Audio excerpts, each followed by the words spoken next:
णमो अर्हन्ताणं णमो सिद्धाणं णमो वायरियाणं णमो अज्झायाणं णमो लोये सव्यसाहुणं मोक्षमार्गस्य नेतारं वेत्तारं कर्म भूभृतां ज्ञातारं विश्वतत्त्वानां वन्दे तद्गुणलब्धये। तत्वार्थ सूत्र और तत्वार्थ सूत्र के अंतर्गत पांचवा अध्याय। पांचवें अध्याय में बहुत ही महत्वपूर्ण सूत्रों पर हम बात कर रहे थे। सूत्र 29 सद्द्रव्य लक्षणम, सूत्र 30 उत्पाद व्यय द्रव्य युक्तम सत्, सूत्र 31 तद्भावाभ्यम नित्यम, सूत्र 32 अर्पिता नर्पित सिद्धे। ये चार सूत्रों पर हमें सम्मिलित रूप से बात करनी है और इन चार सूत्रों में सद्द्रव्य लक्षणम, द्रव्य का लक्षण सत्ता है। प्रश्न यह है वह सत्ता कैसी है? तो आचार्य ने लिखा उत्पाद व्यय द्रव्य युक्तम सत्, कि वह सत्ता उत्पाद व्यय और द्रव्य से युक्त है ना। इस तरह से इन दो सूत्रों में आचार्य ने सत्ता का स्वरूप बताया कि जो सत्ता है वो उत्पाद व्यय द्रव्य युक्त है, यानी सत्ता उत्पाद व्यय द्रव्य से निरपेक्ष नहीं है, उत्पाद व्यय द्रव्य से रहित नहीं है। कोई यहाँ कह सकता है कि हमने द्रव्यार्थिक न्याय के भेदों में तो पढ़ा है, शुद्ध द्रव्यार्थिक न्याय, और उसमें कहे हैं उत्पाद व्यय द्रव्य निरपेक्ष शुद्ध द्रव्यार्थिक न्याय, कर्मोपाधि निरपेक्ष शुद्ध द्रव्यार्थिक न्याय, भेद कल्पना निरपेक्ष शुद्ध द्रव्यार्थिक न्याय, है ना। तो वहां की भाषा में तो ऐसा लगेगा कि द्रव्यार्थिक न्याय का विषय सामान्य है, और जब सामान्य उत्पाद व्यय द्रव्य से निरपेक्ष भी होता है तो वहां निरपेक्ष से मतलब क्या है? निरपेक्ष मतलब वस्तु नहीं, निरपेक्ष मतलब ज्ञान, क्योंकि नए जो होते हैं वो ज्ञान में होते हैं, नए कभी वस्तु में नहीं होते, है ना। जैसे ये मोबाइल है, मान लीजिए इसमें हम निश्चय व्यवहार लगाएं तो ये वस्तु में कोई निश्चय व्यवहार नहीं होता, नए हमेशा होते हैं हमारे ज्ञान में, है ना। वस्तु तो नए से निरपेक्ष है, छहों द्रव्य नए से निरपेक्ष है ना। क्योंकि यदि वस्तु में नए होते तो फिर श्रुत ज्ञानी ही वस्तु को जानते, केवल ज्ञानी तो कभी जानते ही नहीं, क्योंकि उनके ज्ञान में नए होते नहीं। तो जो नए है, नए यानी होता है वस्तु को देखने का हमारा नजरिया, वस्तु को देखने का हमारा एंगल, वस्तु को देखने की हमारी, है ना, दृष्टि, निगाह। तो परिभाषा तो आती है, वक्तुरभिप्रायो नया, ज्ञातुरभिप्रायो नया, ऐसे अलग अलग तरह से। तो जो नए होते हैं वो कहाँ होते हैं? ज्ञान में होते हैं, वस्तु में नए नहीं होते। ठीक है, वस्तु को जानने वाले हमारे ज्ञान में नए होते हैं। तो जब सापेक्ष और निरपेक्ष शब्द लगाए जाएं तो वो भी ज्ञान में घटित होंगे, वस्तु में घटित नहीं होंगे। वस्तु के जब हम सामान्य अंश को देखते हैं तो उस समय विशेष अंश गौण हो जाता है, दिखाई नहीं देता। किसको? ज्ञान को। वस्तु में भी नहीं होता क्या? नहीं, वस्तु में होता है, लेकिन उस समय हमारे ज्ञान में वह अंश नहीं होता है। बस इसी का नाम है निरपेक्ष, है ना। और ये मुख्यता गौणता हमारे ज्ञान में चलती रहती है, और यदि ये मुख्यता गौणता ना चले तो हम वस्तु का ज्ञान कर ही नहीं सकते, है ना। तो जो नयों में आता है कि उत्पाद व्यय द्रव्य निरपेक्ष शुद्ध द्रव्यार्थिक नय, तो जिस समय हम वस्तु को उत्पाद व्यय द्रव्य को गौण करके उसको सामान्य वस्तु पने देखते हैं तो उसको वो कहते हैं। तो वो मुख्य और गौण, सापेक्ष और निरपेक्षता कहाँ होती है? ज्ञान में। वस्तु में नहीं। और यहां अभी बात चल रही है वस्तु की, कि वस्तु कैसी होती है। तो यहाँ वस्तु के लिए लिखा कि वह सत्ता लक्षण वाली होती है और उत्पाद व द्रव्य से युक्त सत होता है ना। उत्पाद यानी नवीन पर्याय की उत्पत्ति, पूर्व पर्याय का व्यय, और उस स्थिति में वस्तु का वस्तुपना बना रहना, ये ध्रुव है। ये ध्रुव और उसी के भाव को ध्रुव कहते हैं। तो ये उत्पाद व ध्रुव में ही सत्ता देखी जाती है।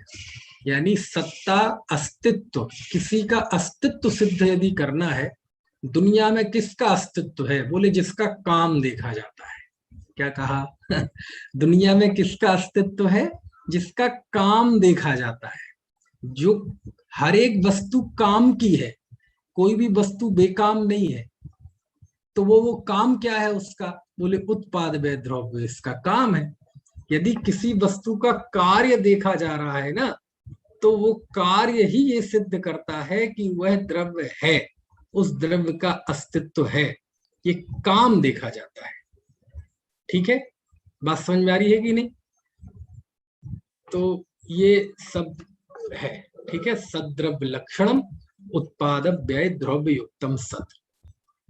चलिए, अब दुनिया में जब जाएंगे तो वो वस्तु के इस उत्पाद व द्रव्य के लिए किसी न किसी ईश्वर की कल्पना कर लेते हैं, और फिर वो सारी बात ईश्वर की ओर चली जाती है।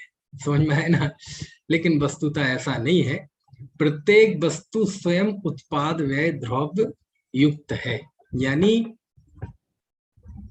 हर क्षण एक नवीन पर्याय की उत्पत्ति, पूर्व पर्याय का नाश, और उस क्षण वह वस्तु का वस्तुपना बना रहना, ये उसका अपना स्वयं का धर्म। क्योंकि यदि कभी ऐसा हो कि कभी उत्पाद ना हो, अथवा व्यय ना हो, अथवा द्रव्य ना हो, हम एक कल्पना करें कि इन तीन में से कोई एक नहीं है, या इनमें से दो है, तो क्या क्या स्थिति बनेंगी? मान लीजिए किसी वस्तु में व्यय ना हो, यदि सत्ता में व्यय ना हो, तो क्या स्थिति होगी? अरे बहुत मुसीबत हो जाएगी। क्या मुसीबत होगी? कि जो चीज, जो वस्तु जिस रूप में है, वह वस्तु उस रूप में ही रहेगी। वह वस्तु फिर कभी नष्ट नहीं हो पाएगी, वो अवस्था कभी नष्ट नहीं हो पाएगी। मान लीजिए हम संसारी हैं, तो यदि व्यय ना हो तो संसारी ही रहेंगे। जो जहां है वहीं रहेगा, जो दुखी है वो दुखी रहेगा। समझ में आए ना? जो अज्ञानी है वो अज्ञानी रहेगा, मिथ्या दृष्टि रहेगा, संसारी संसारी रहेगा, क्योंकि व्यय तो होना ही नहीं है। कुछ बात समझ में आ रही है कि नहीं? तो जो व्यय होता है, वो व्यय ये बताता है कि अब जो वर्तमान में अवस्था है, कोई भी अवस्था है, वो अनंत काल तक रहने वाली नहीं है। अब मान लीजिए व्यय तो हो गया, लेकिन उत्पाद नहीं हुआ, तो क्या स्थिति होगी? यानी अज्ञान अवस्था का तो व्यय हो गया, और सम्यक ज्ञान की उत्पत्ति नहीं हुई, तो क्या दशा होगी? संसार अवस्था का तो व्यय हो गया, और मोक्ष अवस्था की उत्पत्ति नहीं हुई, तो क्या होगा?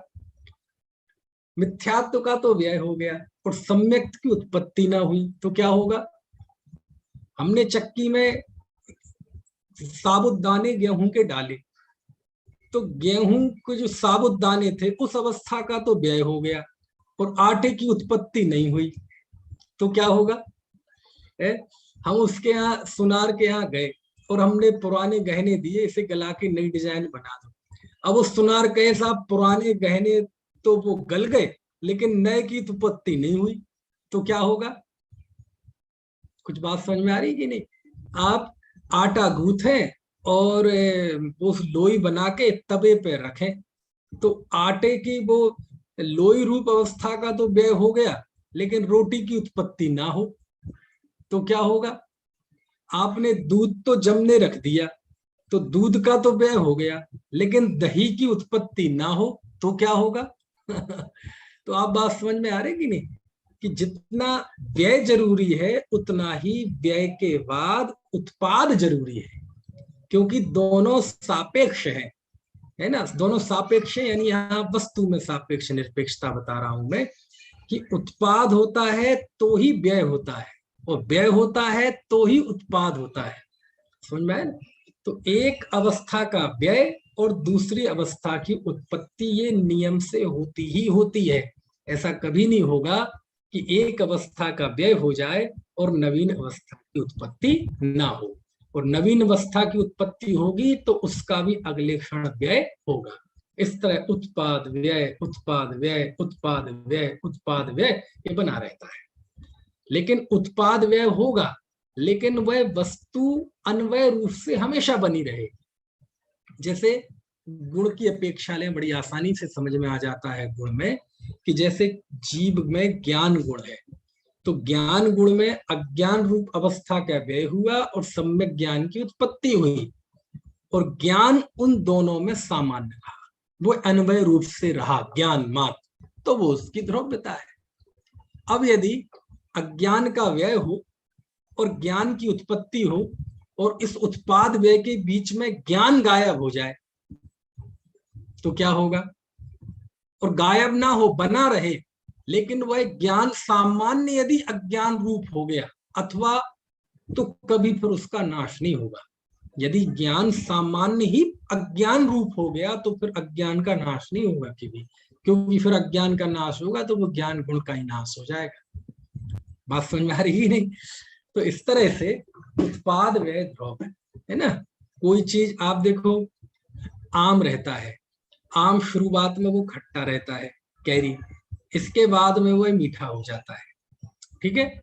तो वो खट्टे से मीठे की ओर बढ़ा, खट्टेपन का व्यय हुआ और मीठापन का उत्पाद हुआ, लेकिन आम्रपना उसमें बना रहा।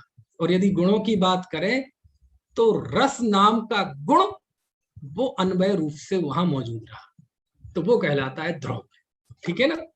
तो इस तरह से ये उत्पाद और व्यय ये जरूरी है, और उत्पाद व्यय में रहता हुआ वह वस्तु का स्थायी भाव वह भी जरूरी है, तब जाके उस अस्तित्व सिद्ध होता है किसी वस्तु का।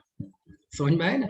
और आप देखेंगे, यदि 47 शक्तियों के नाम सुने होंगे आपने, अभी हाल ही में 47 शक्तियों पे 5 दिन की बड़ी शानदार गोष्ठी हुई, विद्वत संगोष्ठी। आप लोगों ने सुनी थोड़ी बहुत वो गोष्ठी? कितने लोगों ने सुनी? हाथ खड़ा कीजिए। ज्यादातर लोगों ने सुनी। उसमें एक दिन मेरा भी व्याख्यान था, और एक सत्र में मैं भी उसमें अध्यक्ष था, व्याख्यान भी हुआ, और मौका लगे तो आप सुनना। आपका ही अकेला सुना हमने, बस, और किसी का नहीं सुना। मैंने भी आपका ही सुना। हाँ सुनिए, अच्छा, वो मार्मिक व्याख्यान हुआ, वो मुझे भी बड़ा अच्छा लग रहा था, क्योंकि जब भी कोई जिनवाणी की बात मुंह से निकलती है तो मैं उसका खुद भी आनंद लेते जाता हूँ। दूसरे को कितना आए नहीं आए वो तो उसकी होनहार पे है। तो ये जिनवाणी का ऐसा ही कुछ महात्म है। तो 47 शक्तियों में, यद्यपि वो आत्मा की 47 शक्तियां हैं, लेकिन उसमें ज्यादातर शक्तियां ऐसी हैं, लगभग 30 शक्ति 31 शक्ति ऐसी है कि वो जीव में ही नहीं है, वो सभी द्रव्यों पे लागू हो जाती है ना। ऐसी उसमें बीच में शक्ति है, भाव शक्ति, अभाव शक्ति, भाव अभाव शक्ति, अभाव भाव शक्ति, भाव भाव शक्ति और अभाव अभाव शक्ति। ये 6 शक्तियां उसमें बड़ी जोरदार है। क्या मतलब है? भाव शक्ति का अर्थ यह है कि जीव वर्तमान पर्याय से संयुक्त रहता है, और अभाव शक्ति का अर्थ क्या है? उस समय दूसरी शक्ति, उस समय दूसरी पर्याय नहीं होती है। भाव अभाव शक्ति का अर्थ क्या है? भाव अभाव, यानी वर्तमान में जो है उसका अगले क्षण नियम से अभाव होता है, ये शक्ति है। अच्छा, वर्तमान अवस्था का तो नाश हो गया, लेकिन नई पर्याय उत्पन्न नहीं हुई, तो कहते चौथी शक्ति का नाम है अभाव भाव शक्ति, यानी अगले क्षण नियम से एक नवीन पर्याय की उत्पत्ति होगी। समझ में आए ना? यानी कभी ऐसा नहीं होगा, है ना, कि कोई ऐसा मौका आ जाए कि वस्तु के उत्पाद व द्रव्य की स्थिति कभी खंडित हो जाए। क्यों नहीं होता ऐसा? क्योंकि उत्पाद व्यय द्रव्य ये वस्तु का अपना स्वभाव है। यदि ये किसी दूसरे ने एक क्वालिटी पैदा होती, यदि कोई दूसरा ये कार्य करता, तो कभी ना कभी इसमें कोई एरर आ जाता, कभी कोई इसमें कोई ना कोई कभी अनियमितता आ जाती। अब दूसरी जगह भगवान करते हैं सब, समझ में आए ना? भगवान करते हैं मतलब ऐसी मान्यता है, लेकिन ऐसा नहीं होता है। वस्तु स्वयं परिणमनशील है। कितना बढ़िया है ना? स्वयं परिणमनशील है। वस्तु स्वयं ब्रह्म है, स्वयं विष्णु है, स्वयं महेश है। वहां तो उन्होंने 3 लोगों को काम पे लगा रखा है कि सृष्टि की उत्पत्ति ब्रह्मा करते हैं, उसकी संभाल विष्णु करते हैं और उसका नाश महेश करते हैं। कहते ये तो सब कल्पनाएं हैं। वस्तु स्वयं उत्पन्न होती है, स्वयं अपनी पर्याय का नाश करती है और दोनों उसी स्थिति में वह बनी रहती है। तो वस्तु स्वयं ब्रह्म है, स्वयं विष्णु है और स्वयं महेश है। समझ में आए ना? ऐसा उत्पाद व द्रव्यात्मक वस्तु का स्वरूप है और ये ऑटोमेटिक व्यवस्था है, इसलिए दुनिया चल रही है। यदि कल्पना करो कि आप और हमसे कहा जाए कि आप बताओ दुनिया कैसी चलनी चाहिए, तो आप निश्चित नहीं कर पाएंगे कैसी चलनी चाहिए। और कहा जाए कि चलो आप 4 लोग मीटिंग करके सुनिश्चित कर लो कि इस दुनिया का परिणमन कैसा होना चाहिए, तो आप लोग कर पाएंगे? कभी नहीं कर पाएंगे। समझ में आया? ये दुनिया इसलिए व्यवस्थित चल रही है क्योंकि इसमें किसी चेतन सत्ता का हस्तक्षेप नहीं है। यदि चेतन सत्ता का हस्तक्षेप हो जाए तो ये दुनिया की व्यवस्था ही मिट जाए। आप देखो ऑटोमेटिक व्यवस्था कितनी बढ़िया होती है, और जहां ऑटोमेटिक, जैसे आपने देखा होगा आप या इस पे एयरपोर्ट पे जाएं, एयरपोर्ट पे तो नहीं देखी गई, लेकिन पहले वो जो रेलवे स्टेशन है ना, रेलवे स्टेशन पे अथवा बस स्टैंड पे वो वजन तोलने की मशीन होती थी। वो चक्र घूमता था, आप उसमें 1 रुपए का सिक्का डालें, चढ़ जाएं तो वो वजन बताता था, है ना? वो पर्ची सी निकलती थी एक गत्ते की मोटी सी, एक तरफ वजन लिखा रहता था, उसके नीचे या पीछे कुछ और लिखा रहता था। वजन तो जो लिखा रहता था वो लिखा ही रहता था, कुछ आपके व्यक्तित्व के बारे में लिखा रहता था। हालांकि वो सब झूठ होता था, क्योंकि मशीन क्या जाने आपका व्यक्तित्व, वो तो उसमें डायलॉग फिक्स रहते थे, तो वो उस क्रम में जो आ गया वो आ गया। समझ में आए ना? तो वो जो वजन आता था, तो यदि रात में मशीन खोली जाए और उसमें मान लीजिए 200 सिक्के निकले, तो ये सुनिश्चित है कि इसमें 200 लोग ने वजन किया है। अब आप कल्पना कीजिए कि एक वेटिंग मशीन रखी जाए और एक आदमी बैठाया जाए कि जो लोग जितने लोग तुले उनसे हर व्यक्ति से 1-1 रुपए लेना है, और रात्रि में पैसे इकट्ठे हुए 200, तो वास्तव में 200 ही लोगों ने उसको किया होगा। एक किसी व्यक्ति के हाथ में वो व्यवस्था सौंप दी जाए, फिर आप नहीं कर सकते, है ना? कितनी को तो फ्री में करा देगा, और आते ही साथ दिन में 3 बार तो 5 बार तो वो खुद तुलेगा और उसमें 1-1 रुपए के सिक्के डालेगा, है ना? खैर, ये तो एक मोटा सा उदाहरण है। तो कहने का आशय है कि जो ऑटोमेटिक व्यवस्था होती है ना, जो ऑटो मोड पे चीजें होती हैं, एक तो होती है मैन्युअली और एक होता है ऑटो मोड पे। तो ये वस्तु की व्यवस्था, विश्व की व्यवस्था ऑटो मोड पे है, ये स्वतः चलती है, इसमें किसी का हस्तक्षेप नहीं है। यदि हस्तक्षेप हो जाए तो ऐसा ही होगा। हालांकि ये काले सिर का आदमी बड़ा खतरनाक है, और ये तो मशीन को भी उल्लू बना देता है। जैसे मैं एक बात बताऊं कि आप विदेशों में जाएंगे तो चौराहों पे जूते पॉलिश करने की मशीन लगी रहती है। आप एक पैर डालेंगे और जूता पॉलिश हो जाएगा, निकल आएगा पैर, दूसरा पैर डालेंगे तो वो पॉलिश हो जाएगा और वो मशीन दूसरा पैर पकड़ लेगी, और फिर आप उसमें डॉलर डालेंगे तो वो पैर छोड़ देगी। ऑटोमेटिक व्यवस्था है। लेकिन हिंदुस्तानी आदमी बड़ा खतरनाक होता है। हिंदुस्तानी आदमी के अंदर जो टैलेंट होता है ना, वो दुनिया में कहीं नहीं होता। गजब की प्रतिभा है, गजब का टैलेंट है इसके अंदर। इसने वहां भी दरार खोज ली, वो क्या करता है, वो गया विदेश में, उसने एक चौराहे पे एक पैर लगाया और दूसरे चौराहे पे जाके दूसरा पैर लगाया क्योंकि पहले पैर को तो पकड़ती नहीं है मशीन, है ना। अब मुसीबत तो उसकी आ गई, जो अगला अंग्रेज आया उसने पहला पैर लगाया, उसका पहले ही पकड़ लिया, ला भाई डॉलर डाल, है ना। तो क्या करे, ये जो हिंदुस्तान का खतरनाक है। हमने खुद किया एक बार ऐसा, उस मशीन में तो नहीं, क्योंकि वो तो हिंदुस्तान में भी देखी नहीं गई। प्रशांत, ये अपने स्मारक के पास वो बिरला मंदिर है ना, तो बिरला मंदिर के गेट में घुसते ही अंदर एक वेटिंग मशीन रखी थी, और वो ऐसी कांटे वाली सी थी, ऐसे जीरो से ऐसे आड़े में ऐसा जाता था। तो क्या होता था, जैसे उस समय 8 आने लगते थे, आपने 8 आने उसमें डाले और आप चढ़ो उस पे, तो वो बता देता था 50-60 जो भी किलो वजन है, और आप उतरे तो वो कांटा जीरो पे चला जाता था, और जीरो पे जाते ही वो लॉक हो जाता था। अब आप फिर 8 आने का सिक्का डालेंगे तो फिर वो खुल जाएगा लॉक, और फिर आप कर। तो एक बार हम लोग गए 7-8 लोग घूमने, अब सबको वजन तुलना था, किसी के पास खुले नहीं, अब एक के पास केवल एक 50 पैसे का सिक्का। तो हमारे साथ ही था एक, कौन सा था मुझे क्लियर नहीं हो रहा, कई लोग थे, तो उसने कहा मैं तरीका बताता हूँ इसका।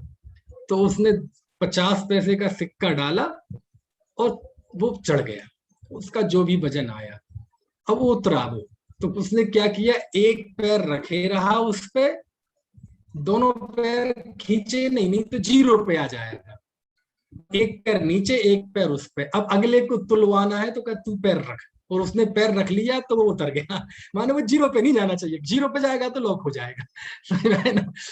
तो ऐसे ऐसे करके हम लोग 50 पैसे में सबके सब तुल गए। तो ये बड़ा, मैंने बताया ना, हिंदुस्तान का आदमी बड़ा टैलेंट होता है, इसके जितनी प्रतिभा और दिमाग होता है ना, इन चीजों में लगने की जगह अच्छी चीज में लग जाए तो निहाल हो जाए। खैर, ये तो मैंने बीच में ऐसी बात बताई।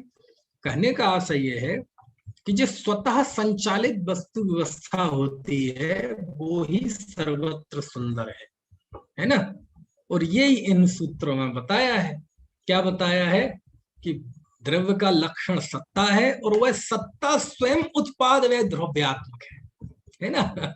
है, हम जन्म लेते हैं, जन्म के बाद बाल्यावस्था आती है, उसका व्यय होता है, तो नहीं, पहले शैशव अवस्था आती है, शैशव अवस्था का व्यय होता है, बाल्यावस्था आती है, बाल्यावस्था का व्यय होता है, किशोरावस्था आती है, किशोरावस्था का व्यय होता है, तरुणावस्था आती है, तरुणावस्था का व्यय होता है, युवावस्था आती है, उसका व्यय होता है, प्रौढ़ावस्था आती है, उसका व्यय होता है, वृद्धावस्था की उत्पत्ति होती है।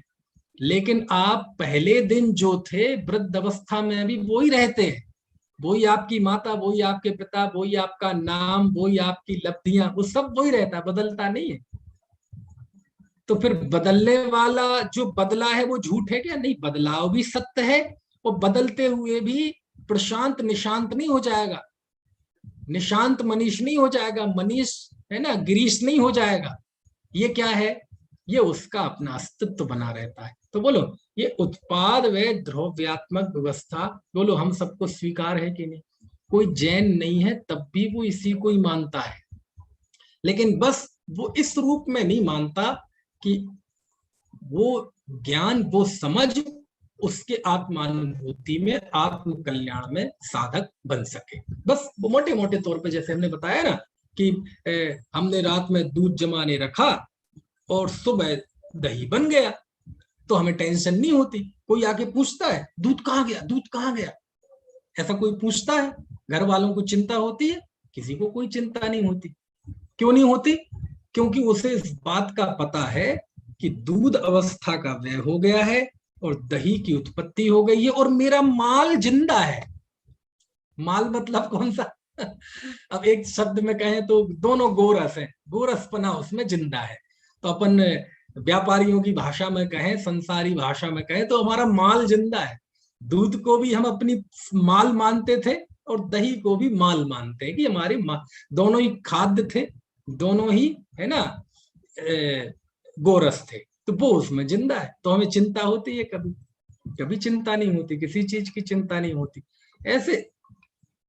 ऐसे सब चीजों में होता है कि व्यय, हमने दूध अवस्था का व्यय इसे भी माना, दही की उत्पत्ति इसे भी माना और हमारा माल जिंदा रहा ये भी माना। तो हमने मान लिया ना उत्पाद व्यय ध्रुव, है ना। जब दूध अवस्था का व्यय होता है तो क्या हम ये मानते हैं कि अरे यार हमारी माल नष्ट हो गया? बिल्कुल नहीं मानते। मानते हैं क्या? तो ये हमारे मनोविज्ञान में पड़ी हुई है चीजें कि बदलते हुए भी बदलाव भी हमें स्वीकृत है और बदलते हुए भी हम ये मानते हैं कि नहीं वस्तु अभी बदली नहीं है, वस्तु अभी है, ये भी स्वीकृत है। बोलो हम समान रूप से चीजों को मानते हैं कि नहीं मानते? कल हमने सोने का दृष्टांत दिया था, गेहूं का दृष्टांत दिया था कि गेहूं को हमने पीस लिया तो हमें टेंशन होती कि हमारे गेहूं नष्ट हो गए, खत्म हो गए। हम मानते हैं कि वो दाने रूप अवस्था का व्यय हो गया और आटे रूप अवस्था की उत्पत्ति हो गई और हमारा माल अभी जिंदा है। तो उत्पाद व्यय द्रव्यात्मक ये मोटे मोटे तौर पे हम लोक में मानते ही हैं। किसी को कोई चिंता होती है? गेहूं पीस देते हैं तो कोई डिप्रेशन में चला जाता है? नहीं चला जाता। अरे मेरे गेहूं खत्म हो गए, कोई नहीं जाता डिप्रेशन में, है ना। और आटा बन जाता है तो कोई हम बहुत बड़ा उत्सव मनाते हैं क्या? आटे की उत्पत्ति हो गई, आटे अवस्था की उत्पत्ति हो गई, ना कोई उत्सव मनाते हैं, है ना। बल्कि यदि ये देखें कि हमारा माल सुरक्षित रहा तो ये तसल्ली रहती है। ऐसे ही जीव के अंदर भी प्रत्येक समय व्यय हो रहा है तो जाती हुई अवस्थाओं के प्रति व्यक्ति ये रखे ये तो वस्तु का स्वरूप है। उत्पन्न होती अवस्थाओं के प्रति ये भाव रखे कि ये तो वस्तु का स्वरूप है। और दो अवस्थाओं के साथ ये भी कि मेरा कभी नाश नहीं होता, मैं ध्रुव हूं, उस पर दृष्टि रहे तो बस इसी का नाम तो समता भाव है। समझ में आए ना? इसी का तो नाम है कि मेरा कभी जन्म नहीं होता, मेरा कभी नाश नहीं होता, है ना। तो कहने का आशय है कि जो दुनिया में हमारी सारी बुद्धि दुनिया में तो बड़ी चतुर है, लेकिन वो ही बुद्धि जब आचार्य कहते यहाँ लगाओ तो वहां फिर हमारी बुद्धि नहीं लगती। तो उससे फिर हमारी पात्रता और अपात्रता का बोध होता है। कितना सामान्य सा गणित है ये, है कि नहीं गणित? है। आप देखो पहले के जमाने में मुद्रा नहीं चलती थी, पैसे का लेन देन नहीं होता था, वस्तुओं का लेन देन होता था। मान लीजिए मैंने अपने खेत में गेहूं बोया, आपने अपने खेत में चने बोए, ठीक है। किसी ने दूसरे अपने खेत में और कोई चीज लगाई, तो जिसको जो चलो, मुझे गेहूं की जरूरत है और आपको चने की जरूरत है ना। तो चना, आप चना ले लो, आप गेहूं ले लो। तीसरे को घी की जरूरत है तो ऐसे। तो आपस में पैसों का लेन देन नहीं होता था, वस्तुओं का लेन देन होता था। तो हमारे पास गेहूं है, आपके पास चने हैं, आपको गेहूं चाहिए, हमें चने चाहिए, हमने आपको गेहूं दे दिए, आपने मुझे चने दे दिए, ठीक है। तो दुखी सुखी होते थे कि नहीं? अरे रे मेरे गेहूं चले गए, अरे रे मेरे चने चले गए। हाँ, चने चले तो गए हैं लेकिन हमारा नुकसान नहीं हुआ। क्यों? गेहूं आ गए हैं घर में। समझ में आया कि नहीं? उसके गेहूं चले गए लेकिन उसका नुकसान नहीं हुआ क्योंकि उसके बदले चने आ गए। तो ये दुनिया में ऐसा चलता रहता है, चलता रहता है। हमारा उसके साथ भाव भी जुड़ता रहता है कि यदि हमारा माल सुरक्षित रहे उसी वैभव के साथ तो बदलाव होता रहे, हमें उसमें कोई फर्क पड़ता नहीं है। तो ऐसे ही कहते हैं कि किसी वस्तु का अस्तित्व देखना हो तो कैसे देखेगा? बस देख लो, दुनिया में उत्पाद हो रहा है, व्यय हो रहा है, और उत्पाद व्यय होते हुए भी उस वस्तु का नाश नहीं होता, वो वस्तु बनी रहती है। बस इसी का नाम तो सत्ता है। सत्ता कभी उत्पाद व्यय से अलग दिखाई नहीं देगी, उत्पाद व्यय में ही द्रव्य दिखाई देगा और उस उत्पाद व्यय द्रव्यात्मक ही सत्ता है, ये मैं बताना चाहता हूं, है ना। तो कहीं हम भाषा तो बोलते हैं अपरिणामी आत्म तत्व, निष्क्रिय आत्म तत्व, कूटस्थ आत्मा, ऐसे शब्द तो बोलते हैं। बोले हाँ बोलते हैं, तो वो गलत है क्या? नहीं, वो गलत नहीं है। तो दोनों बातें एक साथ कैसे सही हो सकती है? अरे वो शुद्ध नय की अपेक्षा से बात होती है, और शुद्ध नय जब उदित होता है तो वस्तु के जो प्रति समय परिणमन होता है। अब क्या होता है देखो, हम सब जैसे मान लीजिए विनीत जी हैं, उमाकांत जी हैं, प्रशांत जी हैं, शशि जी हैं, सब अलग अलग हैं, सब अलग अलग रहते हैं, सबकी आयु अलग अलग है। यदि हम सबको संग्रह करना हो मतलब सबको एक देखना हो तो हम क्या कहेंगे? हम सब जैन हैं, ठीक है। तो जैनत्व की दृष्टि से हम सब एक हो गए ना। चलो, लेकिन अभी बाकी दुनिया तो छूट गई। जैन के अलावा जो जैनेतर है उनका भी संग्रह करना हो तो क्या करें? तो हम कहेंगे हम सब मनुष्य हैं। तो अब सारी जाति धर्म की दीवारें टूट गई, यानी हम सब हिंदू मुस्लिम सिख ईसाई अफगानी, है ना, फिलिस्तीनी पाकिस्तानी इजराइल वाले, सब दुनिया की सारी दुनिया के मनुष्य एक हो गए। किस अपेक्षा से? मनुष्यत्व की अपेक्षा से। लेकिन हमें कुत्ते बिल्ली गाय भैंस तो रह ही गए। तो अब इस दायरे को बढ़ा लो। हमने कहा पंचेंद्रिय, तो पंचेंद्रिय कहते ही मनुष्य भी हम में आ गए और कुत्ते बिल्ली गाय भैंस भी आ गए। लेकिन 4 इंद्रिय तो छूट गए, 3 इंद्रिय तो छूट गए, 2 इंद्रिय तो छूट गए। तो हमने क्या कहा? संसारी। क्या कहा हमने? संसारी। तो संसारी में से लेकर कहते ही 1 इंद्रिय से लेके पंचेंद्रिय तक के सारे जीव आ गए। यानी पंचेंद्रिय की दृष्टि से हम में और निगोदिया जीव में कोई फर्क नहीं। कहते हैं अभी भी कुछ जीव रह गए। कौन? मुक्त जीव रह गए। तो कहते संसारी और मुक्त का भेद मत करो, जीव मात्र, चेतना मात्र, उपयोगो लक्षणम। तो जो जाने देखे वो जीव। तो जीवत्व की दृष्टि से सारे जीव एक है। संग्रह कर दिया ना। तो कहते अभी जीव एक है, बाकी अभी 5 द्रव्य तो रह ही गए। पुद्गल रह गया। तो ऐसी कौन सी चीज है कि ऐसा कहते ही सारे द्रव्यों का संकलन हो जाए? तो हमने कहा सत्य। क्या कहा? सत्य। सत्य, सत्ता मात्र। और सत्य कहते ही अनंत जीव, अनंतानंत पुद्गल, धर्म अधर्म, आकाश और असंख्यात काल, सबका संग्रह हो गया। यानी सत्ता कहते ही सारी दुनिया का संग्रह हो गया। हो गया कि नहीं हो गया? अब होता यह है कि दुनिया में कहते हैं, जैसे आप जाएंगे वेदांतियों में, एक शंकराचार्य हुए और शंकराचार्य का एक मत है अद्वैतवाद का उन्होंने प्रणयन किया। और अद्वैतवाद की मीमांसा क्या है? क्या है अद्वैतवाद? तो अद्वैतवाद का एक कॉन्सेप्ट है कि एको ब्रह्म द्वितीयो नास्ति। दुनिया में एक ब्रह्म की सत्ता है ना, इसके अलावा दुनिया में कुछ नहीं है। क्यों जी, ये बात सही है कि झूठी है? अशोक जी, सही है कि झूठी है? बात झूठी है। इसे सच बनाना है, सच बनाना है। सरला जी, सच बना दे इसे। इसका एक तरीका बताया है। जो भी दुनिया में जो भी मान्यताएं कही जाती हैं, एक ब्रह्म है और दूसरा कोई नहीं है, ये बात झूठी है ना, इसे सच बना दे। क्या तरीका है सच बनाने का? आचार्य समंत भद्र ने एक तरीका लिखा है कि कोई भी मान्यता हो, एक तरीका है ऐसा कि एक बूंद उसमें डालेंगे तो वो जहर अमृत बन जाएगा। यानी आचार्य कहते हमारे पास एक ऐसा तरीका है, एक ऐसा रसायन है, एक ऐसा केमिकल है कि आप सब जहर का सागर दे दो, जहर का कुआं, जहर की नहर, जहर का समुद्र ला दो, हम एक केमिकल की बूंद डालेंगे और वो सारा अमृत में बदल जाएगा। मिथ्या तो था, लेकिन एक बूंद डाल देंगे और वो सारा सम्मिलित हो जाएगा। क्या है वो? कौन बताएगा? समंत भद्राचार्य बताते हैं, तरीका है, उन्होंने बताया है। कौन से आचार्य ने? समंत भद्राचार्य। और इसी का थोड़ा सा टेस्ट, ज्यादा दूर मत जाइए, आत्मख्याति में समय सार की जो आत्मख्याति टीका है आचार्य अमृतचंद की, उसका 4था ही 5वां कलश है।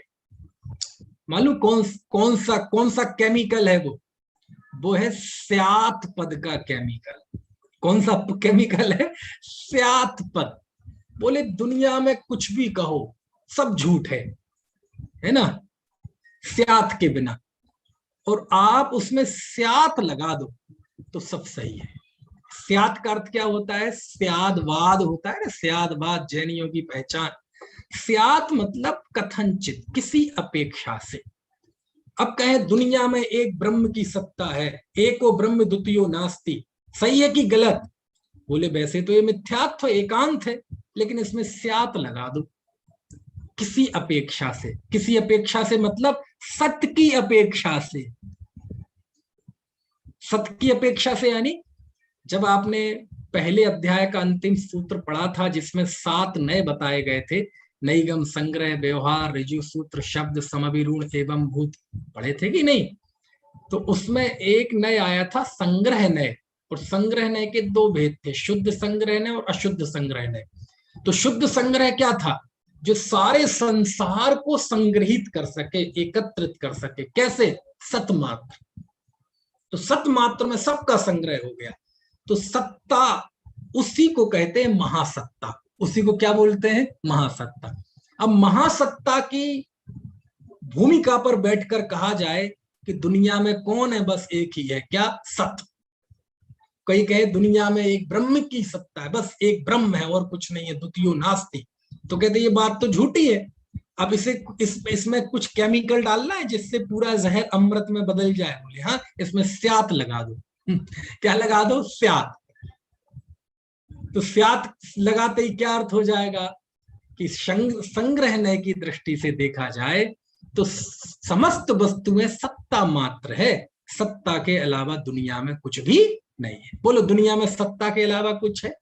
ये दिखाई दे रहा है, ये क्या है? सत्य। ये क्या है? सत्य। ये क्या है? सत्य। ये क्या है? सत्य। ये क्या है? सत्य। ये क्या है? सत्य। जो जो नहीं भी दिखाई दे रहा वो क्या है हमें? सत्य। जो दुनिया से बहुत दूर है हमारी आंखों से वो क्या है? सत्य। सिद्ध भगवान क्या है? सत्य। नारकी क्या है? सत्य। देव क्या है? सत्य।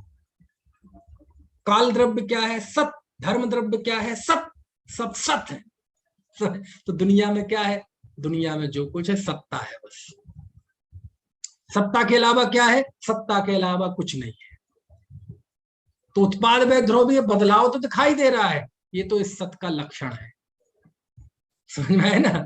तो दुनिया में मात्र सत्ता है, सत्ता के अलावा कुछ भी नहीं है। इसी का नाम है एको ब्रह्म द्वितीयो नास्ति। कुछ बात समझ में आ रही है कि नहीं? तो स्यात पद लगा दो। जहर को अमृत बनाना है तो बस स्यात का केमिकल डाल दो उसमें। आगम में भी जो विरोधाभास दिखाई देते हैं कई कथनों में, तो उस विरोध को दूर करना हो तो क्या करो? स्यात पद लगा दो। है? कोई कहता है साहब पूजन पाठ में धर्म है क्या? हाँ, स्यात, किसी अपेक्षा से धर्म है। साहब हमने तो सुना है पूजन पाठ जड़ की क्रिया है, उसमें धर्म नहीं है। हाँ, बंधन की अपेक्षा हुआ है, संसार का कारण है। हर चीज में अपेक्षा लगा दो, अपेक्षा लगाते ही वो बात सत्य हो जाएगी, और निरपेक्ष हो गए तो वो बात झूठी होगी। है ना? तो ऐसे ही एक वस्तु में अनेक अनेक विरुद्ध चीजें होती हैं, और वो सारी चीजें है ना एक वस्तु के अंदर होती है। अब देखो, उत्पाद और व्यय भी वस्तु का धर्म है। उत्पन्न होना, नष्ट होना, और उत्पन्न और नष्ट होते हुए भी वस्तु बनी रहती है, ये भी उसका धर्म है, ये भी उसकी ताकत है। तो उसकी सत्ता कैसे दिखाई देगी? बोले बस ऐसी दिखाई देगी। सत्ता कभी बदलाव से पृथक अलग दिखाई नहीं देगी। सत्ता के रूप में दुनिया में क्या दिखाई देगा? बदलाव दिखाई देगा। यदि किसी वस्तु, कोई वस्तु में बदलती हुई दिख रही है ना, तो समझ लो वो वस्तु है। यदि बदलाव नहीं दिखाई देगा तो समझ लो वो दुनिया में है ही नहीं कोई चीज। है ना? ऐसे मार्मिक बात ये सूत्र बताते हैं। सद्द्रव्य लक्षणम उत्पाद व्यय द्रव्य युक्तम सत्। है ना?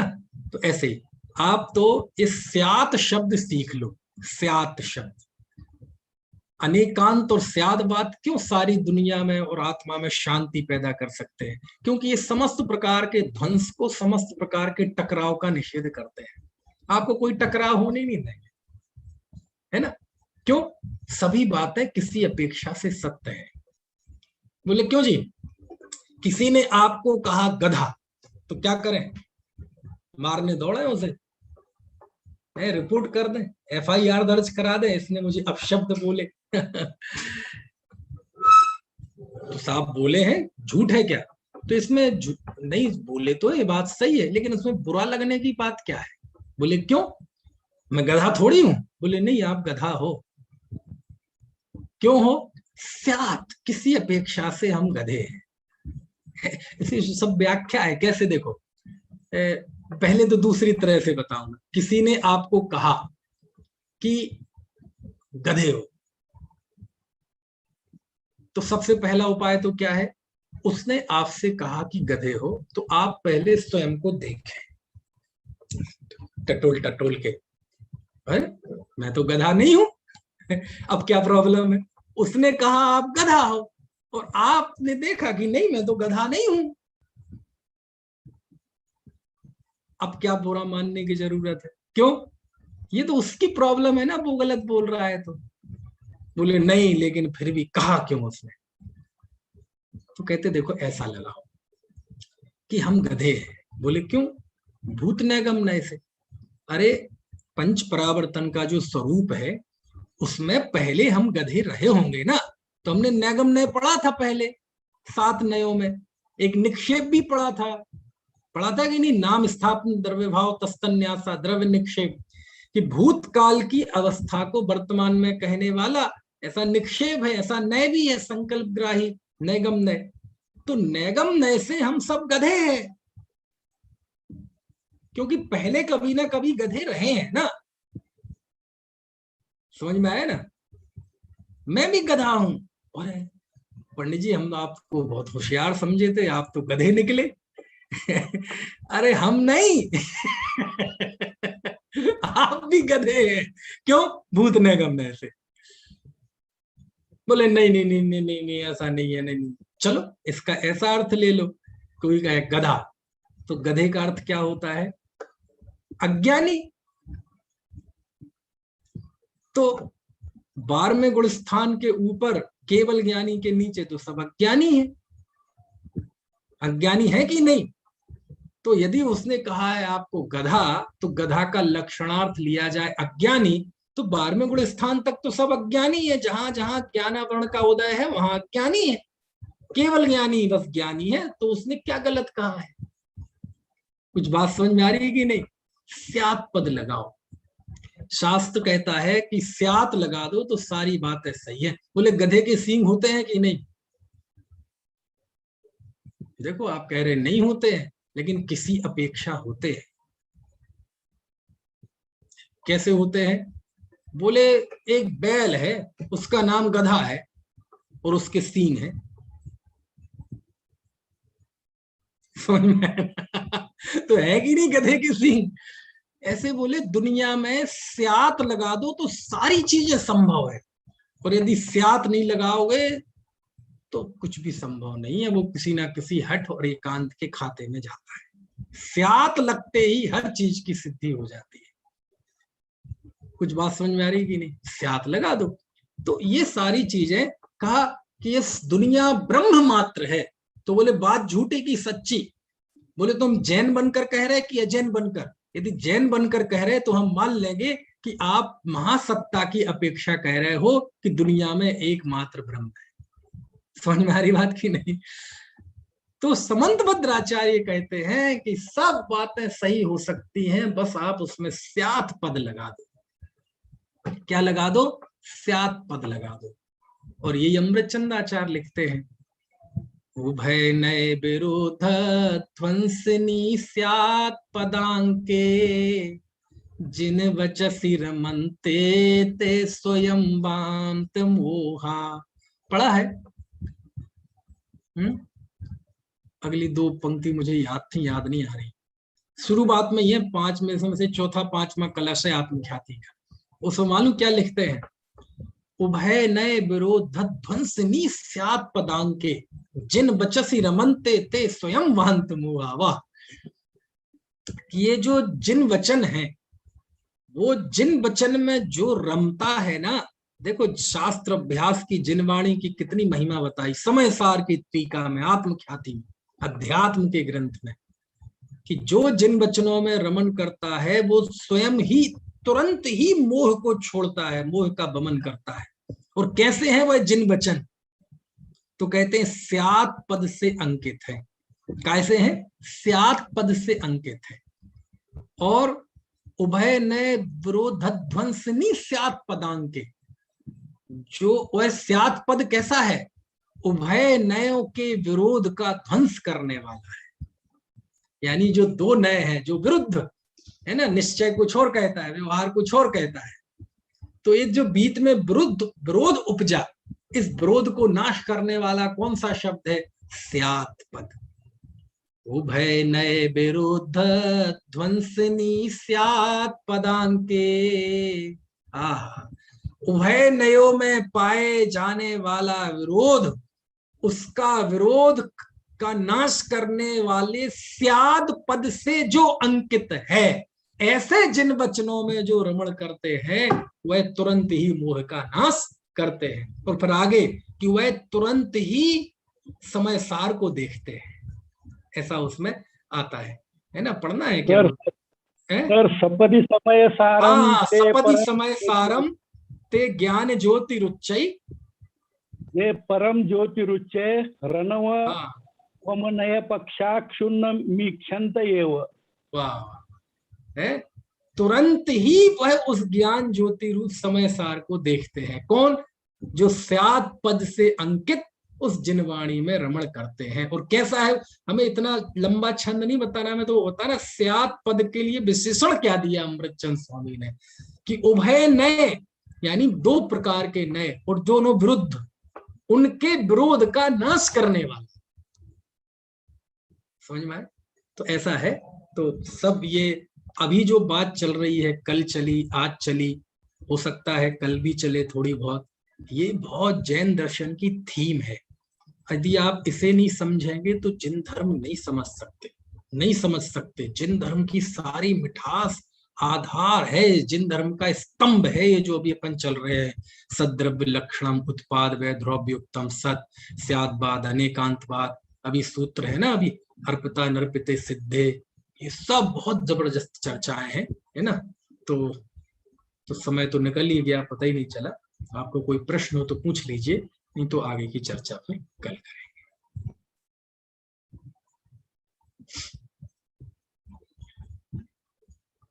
है किसी का कोई प्रश्न? नहीं तो फिर जिनवाणी स्तुति करते हैं।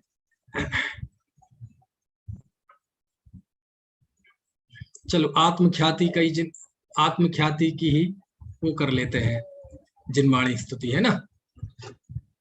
अनंत धर्मणस्तत्त्वं पश्यन्ति प्रत्यगात्मनः अनेकांतमयी मूर्ते